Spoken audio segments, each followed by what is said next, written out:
Hello, and welcome everyone to the Heritage Science Academy series of webinars organized by the IPERION Heritage Science and by the European Infrastructure for Heritage Science. My name is Antonina Chaban. I'm from the Italian National Research Council, and I will be moderating the webinar today, which is the third IPERION HS User Meeting event. Today, we have with us two user group leaders that will present their successful, it means selected and funded projects of a transnational access to the IPERION Heritage Science services. The talks will be given by Vanessa Antunes, who is leading a successful ARCHLAB project, and by Diego Quintero, who is leading a successful FIXLAB project. Before we start, please note that the Q&A function is already active. Please submit your questions to our speakers, and all your questions will be answered after the presentations at the end of the webinar. So let's start, and let me introduce our first speaker, Vanessa Antunes.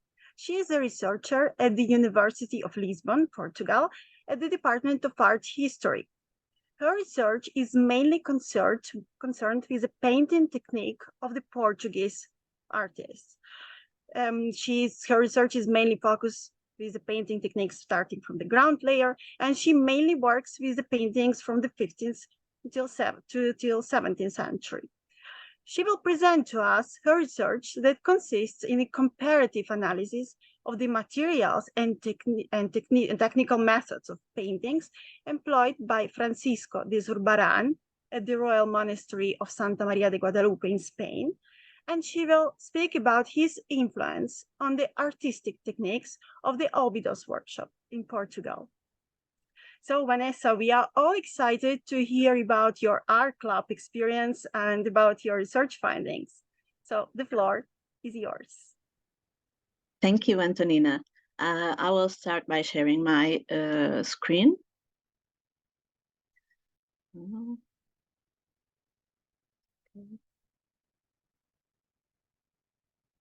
Can you see my screen? Yes, it looks good. Okay. And I will begin to thank you for this invitation. And I'm very proud to be here representing my team, because it's a very big team, a very large team. And we want to thank you for having this idea of creating IPERION ARCHLAB, because this new generated knowledge for understanding, preservation, and use of heritage is of major importance for us, because it gives us a support that we could not have other way. So we have, as you see, we are an interdisciplinary team. We are a co-creation team, and we join integrated approaches, as IPERION states, to make our research. And as this, I would like to present you Josefa Dobich. Josefa Dobich is the major Portuguese painter, female painter of the 17th century, and one of the first ones known as a female painter in Portugal. She was called Josefa Ayala y Cabrera. To be truth, she was born in Spain, but she is known as Josefa de Óbidos since she came to Óbidos, Portugal, since she was a very little. And her father is Portuguese. Her father is Baltasar Gomes Figueira, and both of them were the most important painters of the 17th century in Portugal. They worked under a proto-Baroque style and were influenced by Iberian painters as Francisco Zurbarán, Francisco de Herrera Viejo, and Murillo, and other painters of the civilian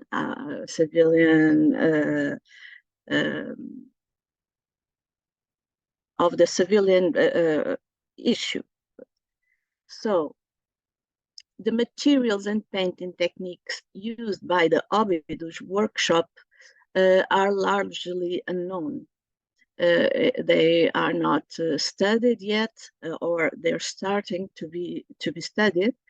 And this study, that's why this study was really needed to focus on analyzing these three groups of paintings by Josefa Dóbidos and Baltasar Gomes Figueira to determine the materials used and the specific techniques employed. Various analytical procedures were employed to characterize the materials and painting techniques used in the Óbidos workshop. And these procedures include microconfocal Raman spectroscopy, Fourier transform infrared spectroscopy, X-ray fluorescence spectroscopy, or micro X-ray diffraction, and SEM, also scanning electron microscopy with energy dispersive spectroscopy. The results of the analysis are compared with the instructions found in Quevel Iberian painting treatises also that had an influence on the Óbidos workshop.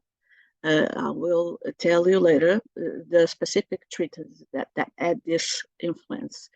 In this specific information on treatises and the analysis allows for a better understanding of the materials used and the technical procedures employed. So we have a group of 3 paintings, 2 painted on panel and 1 painted on canvas for the case of Óbidos. What you see here on your left is the panel painting, and on your right it's the canvas painting. The themes were the Holy Family and saints, and Baltasar and Josefa worked for a long period in Portugal during the 17th century. This altarpiece contains 8 panel paintings depicting the martyrdom of Saint Brás. These paintings were created by Baltasar Gomes Figueira and also helped by Josefa Dóbidos, his daughter.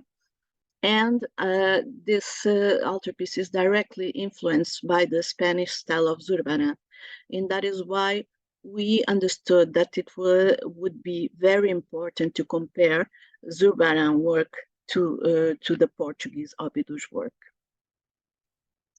One of the most significant paintings of this altarpiece of the São Brás Chapel, that is in Bombarral, Portugal, is the Rest on the Flight to Egypt, the painting that you see on the top here.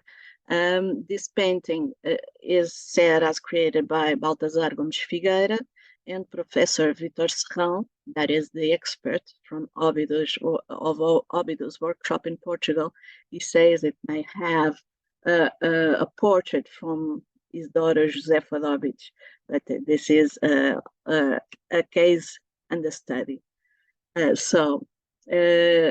It showcases that the artists used a wide range of colors and is an altarpiece that was recently discovered, and that's why this new discovering was so important.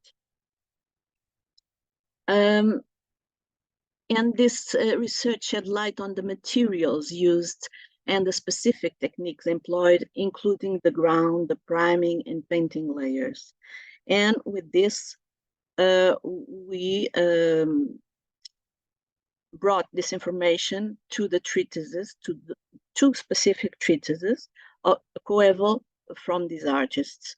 We are talking about Filipe Nunes, the Portuguese Filipe Nunes, Arte da Pintura, Simetria e Perspectiva, that is the art of painting symmetry and perspective, of 1615, and Francisco Pacheco, Arte de la Pintura, Su Antigüedad y Grandezas,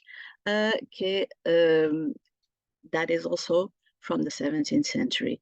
One and another, they speak about the ground layers to be made in several places. There are different ground layers applied on paintings according to each region.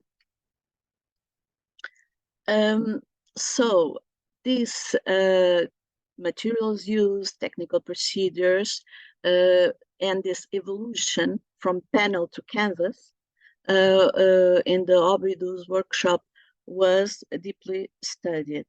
And we saw that there was an evolution, a particular evolution of Josefa Dobij when she passed from panel to canvas.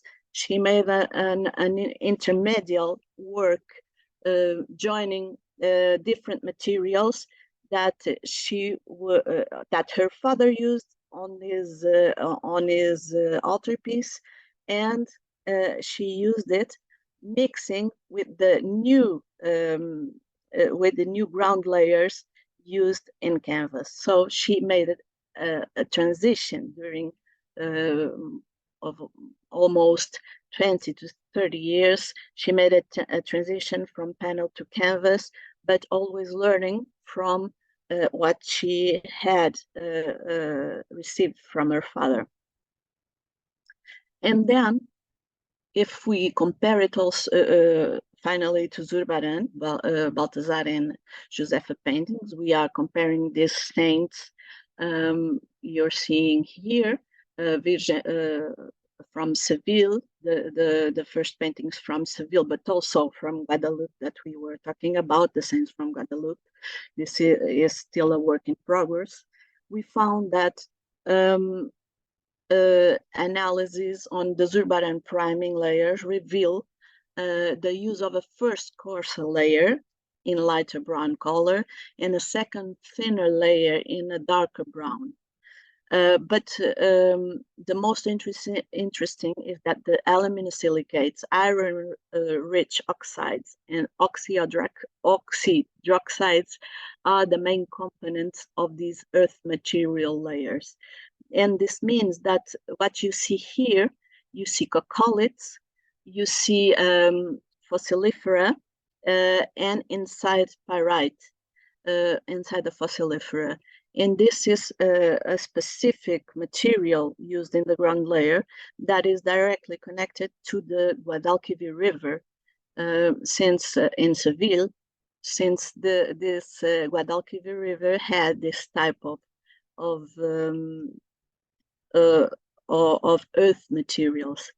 And when we compare it to the Portuguese paintings of this period to see if the material was imported, or if even Balthazar and Josefa could have been worked with Zurbarán in Seville at that time, we see in these paintings that we studied, at least in these paintings, that the major difference between Sevillian and Portuguese paintings lies in their morphology. Zurbarán's priming layers include that calcium carbonate of organic origin in pyrite, which is not found in the studied priming layers of Obido's workshop, that are all from earth materials and don't have those organic materials that we could see in Zurbarán paintings from the Sevillian period, of course. The pigments, when we speak about the pigments, they identified for each color, they are more or less similar. They reveal that lead white is the main pigment for the light tones, while carbon black and iron-rich materials are used for darker tones. Azurite is common for blue and green colors, and while vermilion, minium, and red lake are used for red-orange colors. So this is more or less similar between the three painters we are studying. So the ground layers are the major difference here. So we need to keep interested in the ground layers since they give us a lot of information. The studied paintings exhibit a technique of painting from the shadow to the light. And that was normal use in this century, painting from the shadow to the light, profiting of the shadow of the ground layers. And the raw materials used in the priming layer contribute to the creation of these shadow tones. This technique highlights a constructive and maturated process from tenebrism to brightness.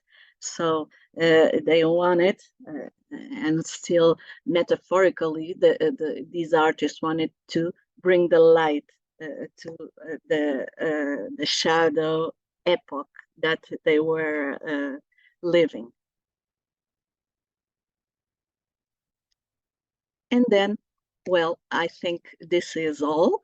I'm available for all your questions, and I can share with you one of the papers that we've already published. The second one is in revision, so I hope I can share it with you briefly. Thank you.